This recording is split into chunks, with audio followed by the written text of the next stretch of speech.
Hi, I'm Lisa. In this video, you will learn 23 phrasal verbs with the verb to get. This will help you understand native speakers, and you'll be able to speak English with more fluency and more confidence.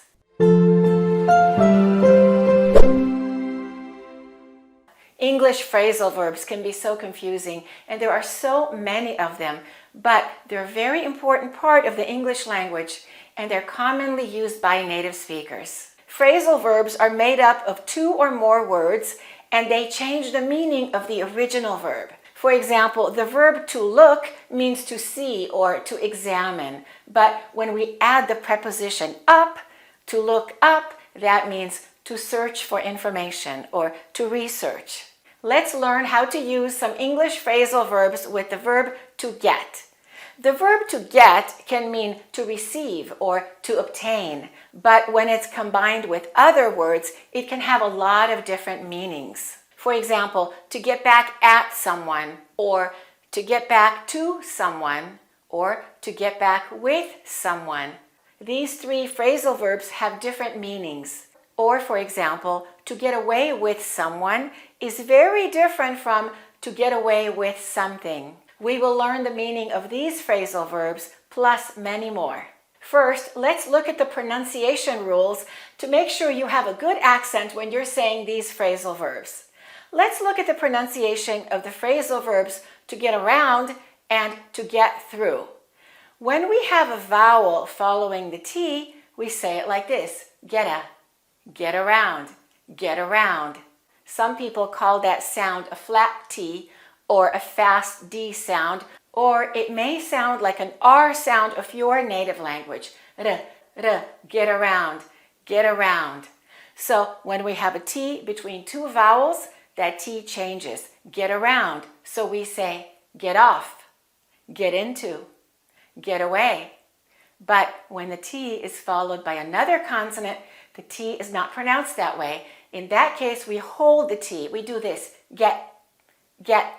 Don't release your tongue. Don't say get. So it's not get through. It's like this: get through. Let's say that: get through, get through, get by. We don't say get by. Don't release the T. Hold it. Get by, get by, get going. Let's get going. Let's get going. All right, let's get started with learning some phrasal verbs with the verb to get. Let's learn the difference between these two phrasal verbs: to get around and to get around to it. To get around means to move from place to place, to travel, or to be able to go to different places without difficulty. And here are some ways you can use this phrasal verb. You can say, in my city, it's easy to get around by bicycle. Or, I usually get around by car. We got around the country by train. How do you get around?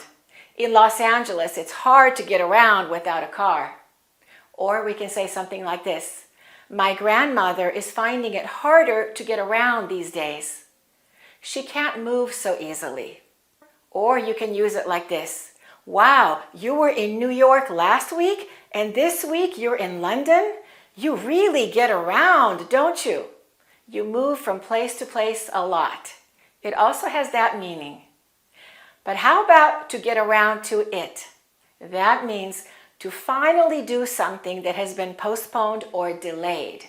To finally find time to do something. We often say to get around to it when we're talking about something that we really don't want to do, something that we don't enjoy doing, or it's difficult to do it. For example, you can say, I need to clean my room, but I just can't seem to get around to it. Or you can say, I've been so busy, but I need to get around to booking a flight for my vacation. I've got so much to do today, I don't know when I'll get around to it. Let's listen to the way some other people used it. Well, I don't really feel like doing this right now, but I'll get around to it. And I just didn't get around to it till this month because it was such an overwhelming task. If you can do it tomorrow, well, you may not ever get around to it. What do you need to get around to doing? All right, let's look at the next two phrasal verbs. Do you know the difference between these two phrasal verbs? What's the difference between get away and get away with? To get away means to escape or to go on vacation.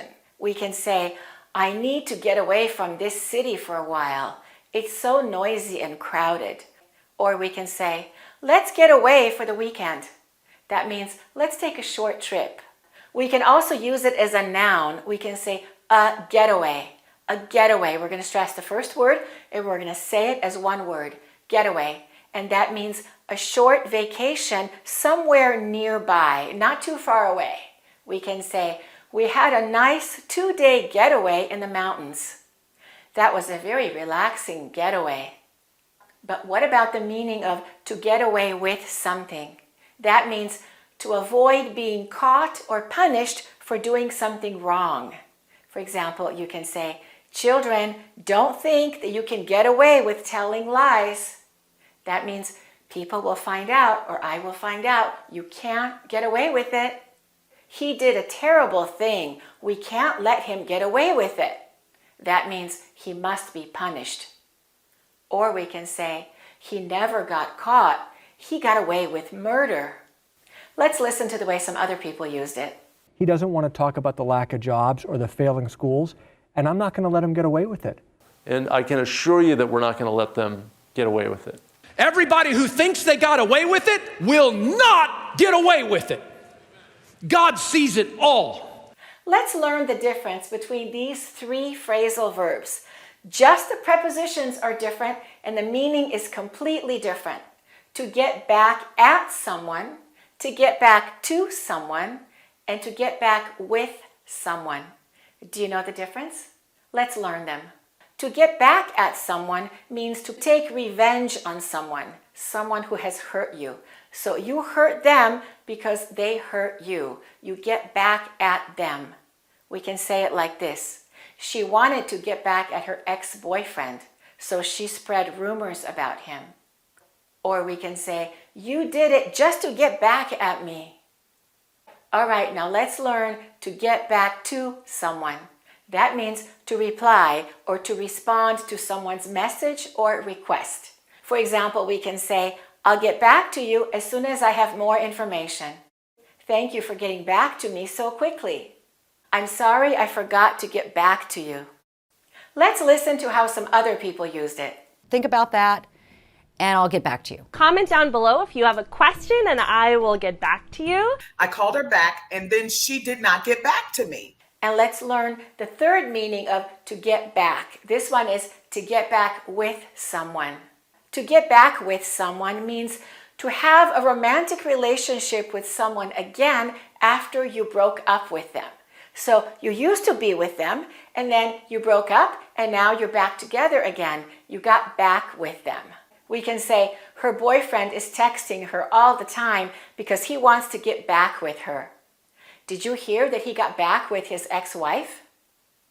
Let's learn the difference between these 2 phrasal verbs.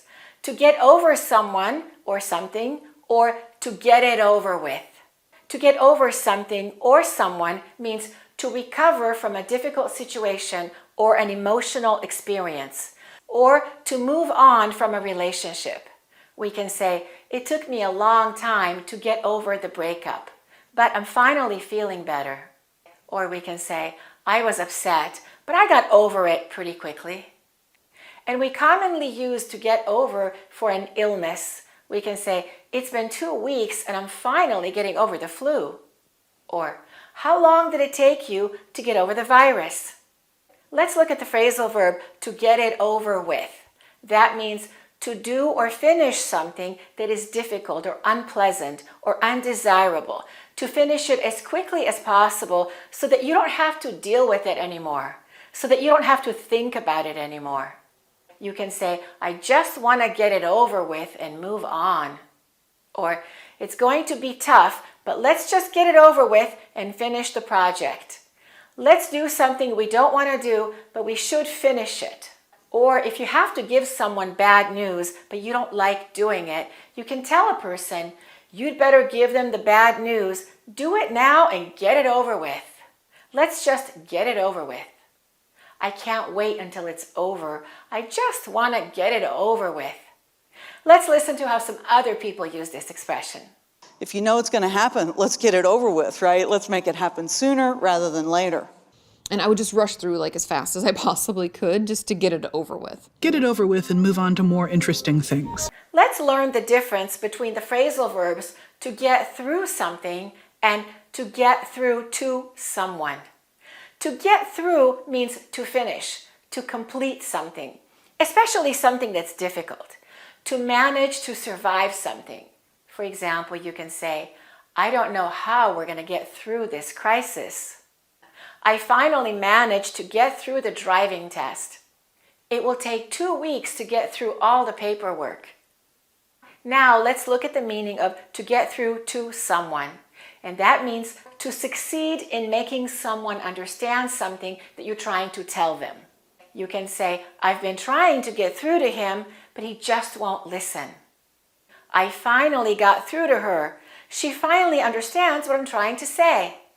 Or if you're frustrated with someone, you can say, it's impossible to get through to you. You just don't understand me and you don't want to listen. I can't get through to you. Let's listen to how some other people used it. A lot of times the teachers feel like they can't get through to you. That's what we're trying to get through to you here.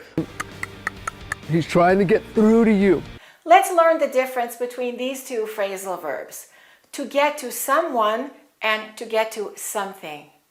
To get to someone means to affect or to upset someone deeply or to really annoy someone. You can say, this traffic is really getting to me. I can't stand it anymore. It's affecting me. Or you can say, I'm sorry if I said something that got to you. I didn't mean to hurt your feelings. Or I quit my job because the stress was getting to me. It was affecting me a lot.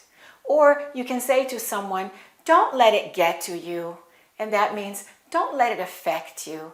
Don't let it stress you out. Don't let it get to you. Let's listen to how some other people use this expression. A lot of pressure in this round, so don't let it get to you. Just relax and go. And so don't let it get to you too much. I mean, it's not so bad. Don't let it get to you. Just keep doing your thing, baby. And then we have the phrasal verb to get to something. And we often say to get to it. I'll get to it. And that means to start doing something or to start dealing with something. For example, I can say, I'll get to it as soon as I can.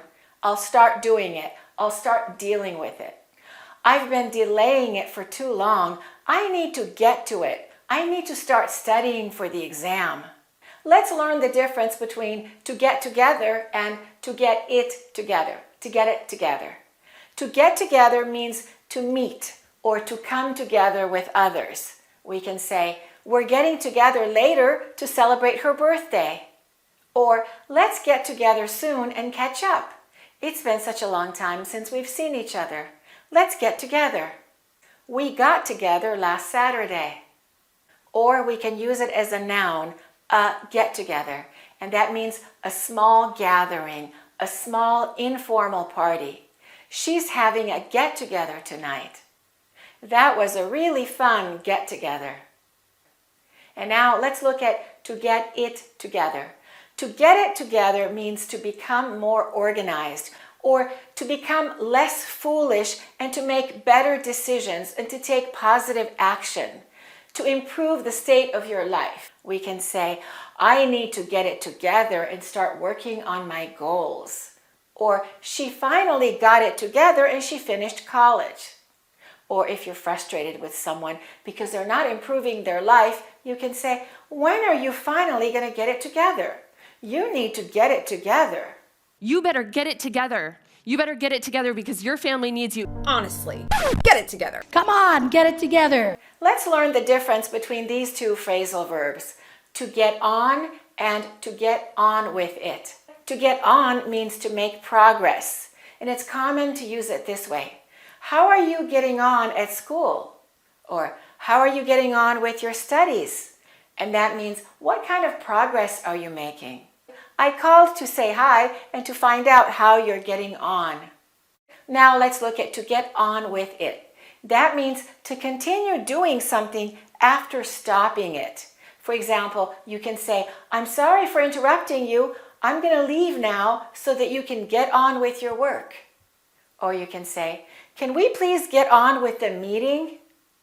Or let's get on with it. Let's continue doing it. Why are we delaying it? Let's get on with it.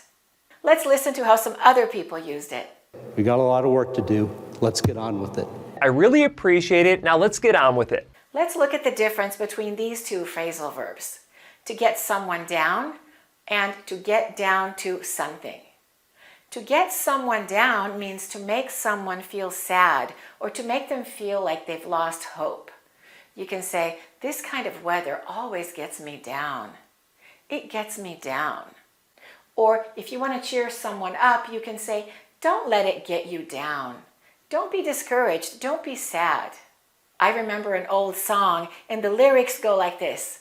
Rainy days and Mondays always get me down.